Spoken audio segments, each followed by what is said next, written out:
Supreme court का भी कहना है, हाई कोर्ट का भी कहना है, सभी कोर्ट्स का कहना है कि प्रदूषण के मद्देनजर जो है हमें पटाखे नहीं, हमें दिए जलाने चाहिए। ये लाइट्स का त्योहार है, ये दिए जला के, मोमबत्ती जला के हम अपना त्योहार मनाएं, ना कि पटाखे जलाएं। पटाखे जलाने से प्रदूषण होता है। प्रदूषण से कोई ऐसा नहीं है कि किसी पे एहसान कर रहे हैं, हम अपने ऊपर ही एहसान कर रहे हैं। जो प्रदूषण होगा वो हम ही उससे भुगतेंगे, हमारे बच्चे ही, छोटे छोटे बच्चे वही उससे भुगतेंगे। तो इसमें कोई हिंदू और मुसलमान और इसका कोई वो नहीं है, सबकी सांसें जरूरी है, सब दिल्ली के लोगों को देना चाहता हूँ। और खासकर हमारे दिल्ली के जो गरीब तबका है, सफाई कर्मचारी जो हैं, उनके लिए आम आदमी पार्टी की एमसीडी में जो सरकार है, जो शैली ओबराय मेयर है हमारी, उनके नेतृत्व में जो काम कर रही है, उन्होंने एक बहुत बड़ा काम किया है। 18 साल से, पिछले 18 साल से एमसीडी के अंदर सफाई कर्मचारियों को तो क्या, किसी भी कर्मचारी को टाइम पे तनख्वाह नहीं मिलती थी। 18 साल पहले होता था कि लोगों को महीने की तनख्वाह महीने में मिला करती थी, लेकिन उसके बाद नगर निगम में बीजेपी आई और बीजेपी के कार्यकाल के दौरान 6-6 महीने, 8-8 महीने लोगों को तनख्वाह नहीं मिलती थी टाइम पे।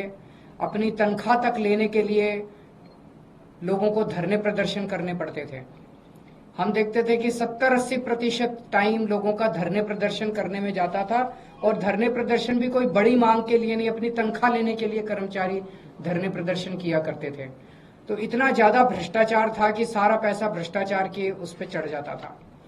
पिछले 2 साल से हमारी सरकार है नगर निगम के अंदर, और 2 साल से लोगों को हर महीने के पहले हफ्ते उनके अकाउंट में तनख्वाह आ जाती है। पिछले 2 साल में एक भी इंसिडेंट ऐसा नहीं हुआ जब सफाई कर्मचारियों को धरना प्रदर्शन या हड़ताल करनी पड़ी हो। जबकि उसके पहले 15 साल जब बीजेपी की सरकार थी, आप उठा के देख लीजिए कि लगभग सफाई कर्मचारी, दूसरे कर्मचारी हड़ताल पे ही रहते थे, काम पे कम रहते थे, हड़ताल पे ज्यादा रहते थे। लेकिन पिछले 2 साल में हड़ताल नहीं करनी पड़ी अपनी तनख्वाह लेने के लिए, हर महीने के पहले हफ्ते उनकी तनख्वाह आ जाती है। आज जो मैं आपको बड़ी खबर देने जा रहा हूं वो ये है कि अभी 31 अक्टूबर हुआ नहीं है, ये महीना पूरा हुआ नहीं है। 1 नवंबर के बाद तनख्वाह मिलनी थी।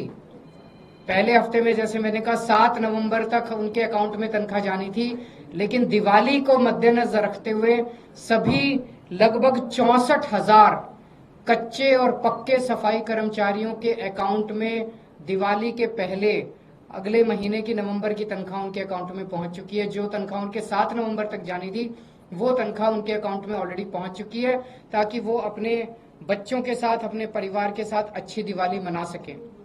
ना केवल तनख्वाह दी गई है, दिवाली बोनस भी। पहले दिवाली बोनस के लिए भी उनको धरने प्रदर्शन करने पड़ते थे, डिमांड करना पड़ता था, और इतने कई महीनों तक धरने करते थे। दिवाली बोनस भी लगभग 23 करोड़ रुपए दिवाली बोनस उनके अकाउंट में पहुंच गया है। और मैं उम्मीद करता हूं कि इस बार वो दिवाली बहुत धूमधाम के साथ अपने परिवार के साथ मनाएंगे, और ये उन दिल्ली के लोगों का नतीजा है कि उन्होंने एक ईमानदार सरकार को नगर निगम में मौका दिया।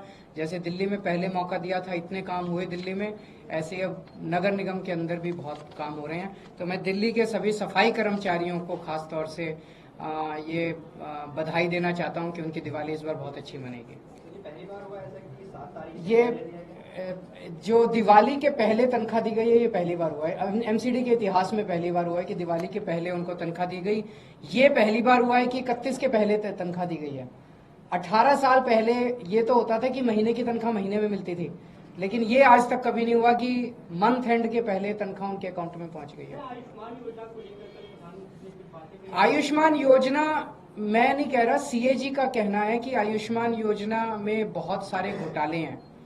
आयुष्मान योजना कहती है कि आप जब अस्पताल में भर्ती होगे तब आपको 5 लाख रुपए तक का इलाज होगा। दिल्ली के अंदर जो हमारी योजना है, वो योजना ये है कि आपको चाहे सर्दी हो, खांसी हो, ओपीडी में आप जाओ, चाहे भर्ती हो ना भर्ती हो, आपको आईपीडी, ओपीडी, सबका सारा इलाज फ्री है दिल्ली के अंदर, सब कुछ फ्री है।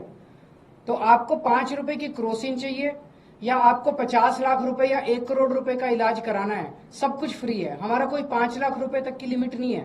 तो जब हमारा सब कुछ ही फ्री है, दवाइयां भी फ्री है, टेस्ट भी फ्री है, ओपीडी भी फ्री है, आईपीडी भी फ्री है, अस्पताल में भर्ती हो तब भी फ्री है, केवल डॉक्टर को दिखाने जाओ तब भी फ्री है, तो फिर आयुष्मान योजना का दिल्ली के अंदर कोई मतलब नहीं रह जाता है। यही मैंने कल प्रधानमंत्री जी से निवेदन किया कि आप दिल्ली के मॉडल को स्टडी करके दिल्ली के मॉडल को पूरे देश में लागू कीजिए। आप ये बार बार कि ये हमारी योजना, ये आपकी योजना, जो भी योजना है, अच्छी जो योजना है वो देश के अंदर लागू होनी चाहिए। नहीं इसको इम्प्लीमेंट किया जा सकता है सेक्टर की तरफ? नहीं, वो उनका ये कहना है कि आप आयुष्मान योजना ही लागू कीजिए, अपनी योजना बंद कीजिए।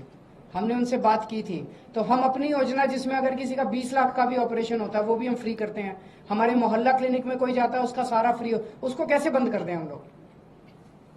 सर आरएसएस प्रमुख ने ये भी कहा दिवाली को लेकर जिस तरह से नॉर्थ इंडिया में पोल्यूशन सिचुएशन है, टैकल करने के लिए फायर क्रैकर बैन लगाया जाता है। आरएसएस प्रमुख कह रहे हैं कि हिंदुओं के त्योहारों के समय इस तरह के क्यों रेस्ट्रिक्शंस लगते हैं?